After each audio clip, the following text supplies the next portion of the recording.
నందమూరి బాలకృష్ణ హీరోగా బోయపాటి శ్రీను దర్శకత్వంలో తెరకెక్కుతున్న చిత్రం అఖండ 2 తాండవం. ప్రస్తుతం ప్రపంచంలోనే అతిపెద్ద ఆధ్యాత్మిక కార్యక్రమమైన మహాకుంభమేళాలో మూవీ చిత్రీకరణ జరుగుతోంది. కాగా ఇప్పటి వరకు ఈ మూవీ కాస్టింగ్ పై ఎలాంటి అధికారిక సమాచారం రాలేదు. 18 ఏళ్ల తర్వాత టాలీవుడ్ లోకి రీ ఎంట్రీ ఇచ్చిన అలనాటి తార ఒకరు ఈ సినిమాలో నటిస్తున్నట్లు తెలుస్తోంది. యంగ్ డేస్ లో కోలీవుడ్, మాలీవుడ్, టాలీవుడ్ లలో తన అందం, అభినయంతో అలరించిన స్టార్ హీరోయిన్ శోభన.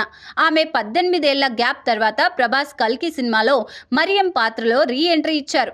అయితే ఇప్పుడు శోభన బాలయ్య అఖండ 2 సినిమాలో ఒక కీలక పాత్రలో నటించనున్నట్లు సమాచారం. ఆ పాత్ర ఒక సన్యాసిని అని టాక్.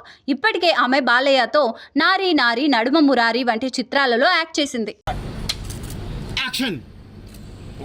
ఊది మీద పడితే చూస్తూ ఊరుకోవడానికి నేల అసురుడిది కాదురా, ఈశ్వరుడిది, పరమేశ్వరుడిది.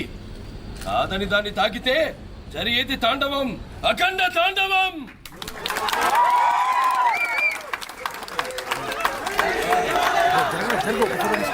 2021లో బాలకృష్ణ, బోయపాటి శ్రీనుల కాంబినేషన్లో వచ్చిన అఖండ చిత్రానికి కొనసాగింపుగా అఖండ 2 తాండవం తెరకెక్కుతోంది.